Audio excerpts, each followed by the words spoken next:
A King and a Court of Fools by H. Ryan, written by Larry Enright and read by Larry Enright. Copyright 2011, all rights reserved.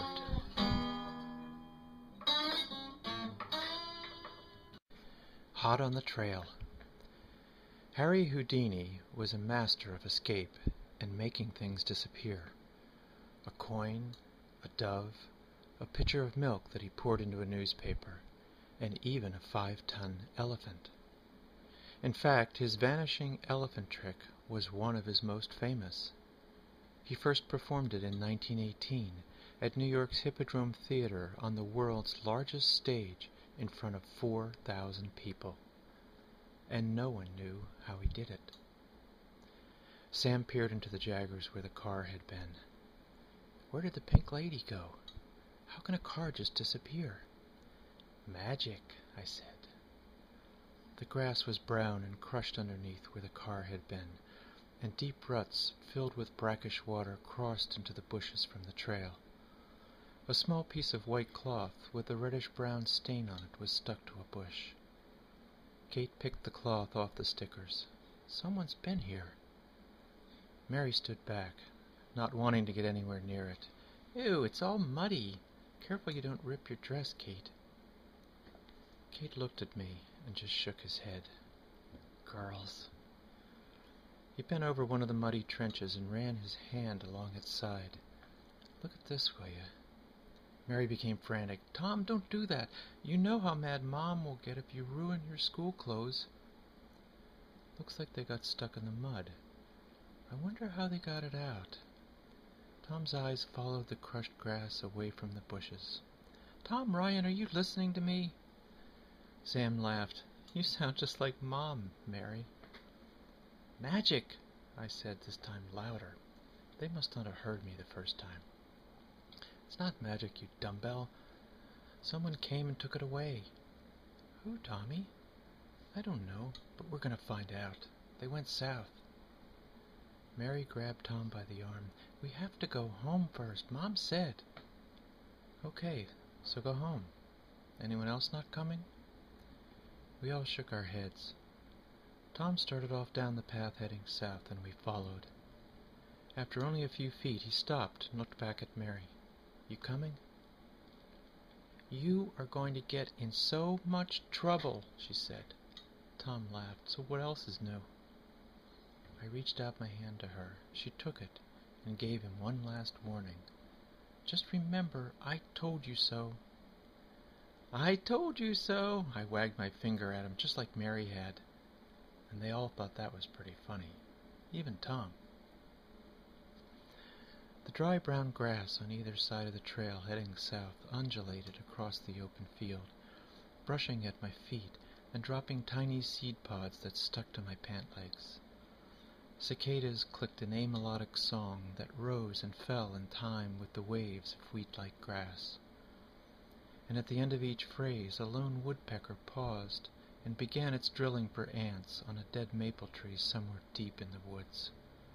We loved that woods. We spent as much time there as we could. I think if it were possible, we would have lived there. To us it was home. But the woods also held mysteries we had not yet unraveled. None of us except Tom had been to its southern edge, so none of us knew what to expect as we followed the trail south into the unknown. The field ended at the crest of a rise, and beyond lay patches of dense scrub leading down to a thicket of brilliant red and pale yellow maples, so dense we could not see through to the other side. Tom stopped and knelt behind one of the bushes.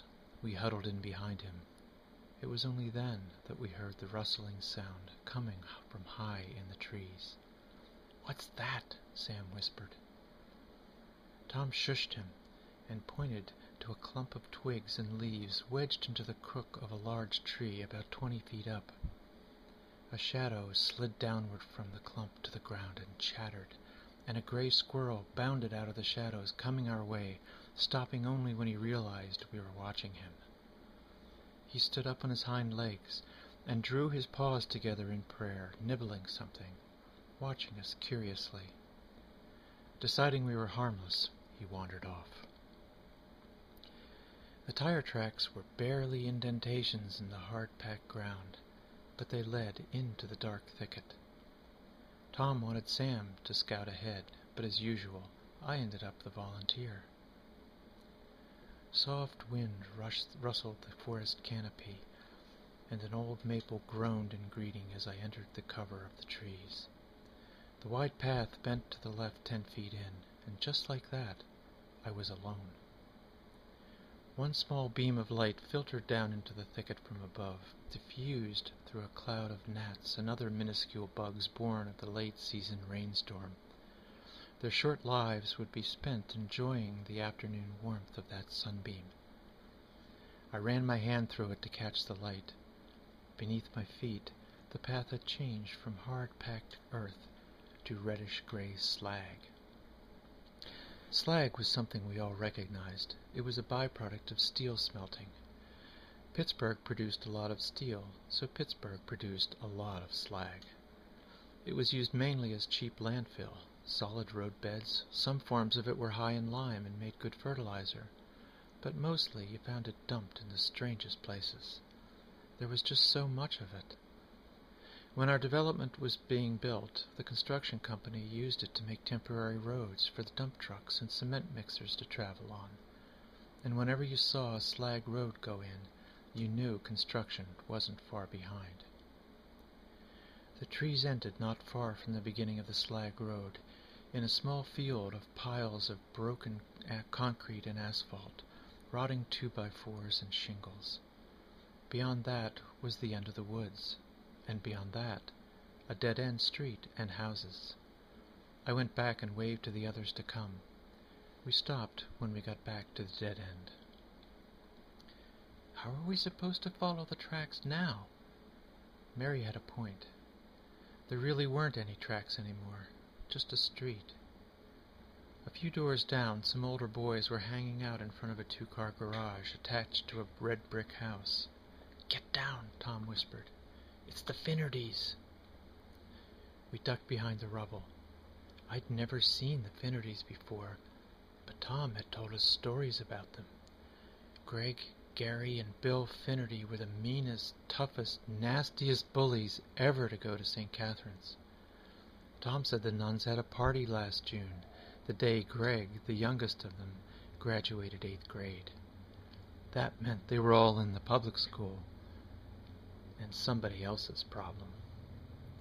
Unfortunately for us, right then, they were our problem. Bill, the oldest, lit a cigarette, took a deep drag, and passed it to Gary. "Man, that car's sweet," he said. "It should be red, fire engine red." Gary handed the cigarette back, coughing a stream of smoke into his hand. "Geez, Bill, that's a cool. I hate menthol. Tastes like puke." "You should know." The Finnerdys wore their white crew-neck t-shirts with the sleeves folded up to show off their shoulder muscles. They wanted you to know exactly what you would be getting yourself into before you messed with them. Greg had a pack of Camel Straights wedged in his left sleeve. When he pulled it out to offer Gary one, the sleeve unfolded, exposing a tear in the fabric. Kate grabbed Tom's arm and pointed. Her nails dug in so hard he yelped. They hurt him, and we got up and ran. "Hey, you little punks! You spying on us?" The Finnerdys took off after us, their heavy shoes thudding fast against the pavement. Tom, Mary, Sam, and then Kate disappeared into the thicket ahead of me. My blue Keds were no match for their PF Flyers, and definitely no match for the Finnerdys. By the time I made the trees, my brothers and sisters were gone, so I dove into the bushes and hid.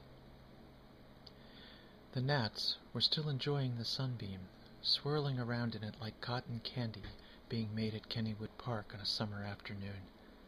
Across the thicket, a frog was croaking. But it wasn't a frog. It was Tom. He waved to me to get down. They were all hiding over there. It was too late for me to join them. Greg Finnerty ran into the clearing and into the gnats. Ah, stupid bugs. Holy crow, there's a million of them. The other two were close behind. Bill motioned for them to be quiet. A rustling in the bushes at the other end of the clearing caught their attention.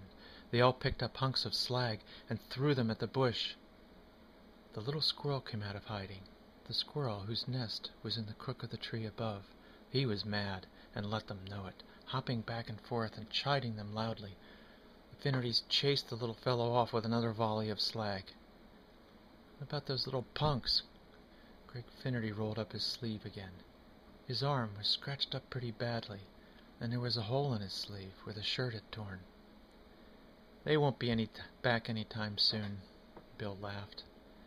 I didn't like his laugh. It was scary, like the bad guys in Abbott and Costello meets Dr. Jekyll and Mr. Hyde. Greg lit a cigarette.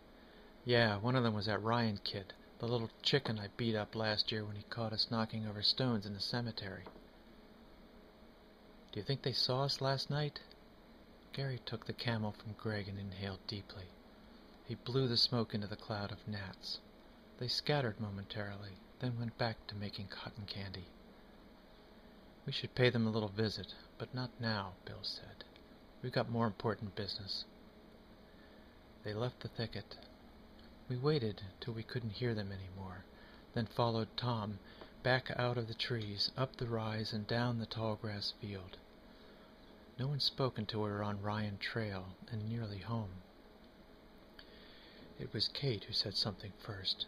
Did you see his shirt and the scratches on his arm? Tom nodded. They stole the Pink Lady, sure enough, and stashed it in the woods. And now it's in their garage. Sam brushed a bug from my hair. And they're going to paint it red to hide it. What are we going to do, Tom? I don't know, but I bet they're going to sell it. It's worth a lot of money. I grabbed onto Tom's arm to slow him down. Why did they beat you up, Tommy? Mary was almost in tears. Mom's going to kill me. I'm all dirty. Look at me. I tore my dress, Kate sobbed, fingering a tear in the hem. Sam shook his head. I think we're all in for it this time. Tom looked down at me. They didn't beat me up. Greg punched me, once. Did it hurt? Nah, you punched harder than he does, Squirt. Tom stopped just inside the woods off the side yard. Okay, look. It's all my fault that you guys are in trouble. I shouldn't have taken us on the tracks, and I should have come home when you told me to. And I never should have dragged you along to find the Pink Lady. So here's the plan. You four go in and tell Mom you couldn't find me. She'll be in the kitchen making dinner. Keep her busy, and I'll sneak upstairs and get changed. That's your plan? Kate couldn't believe it. Sure, why not? Because it's dumb. Is not. Is too. Prove it. You prove it. Okay, I will.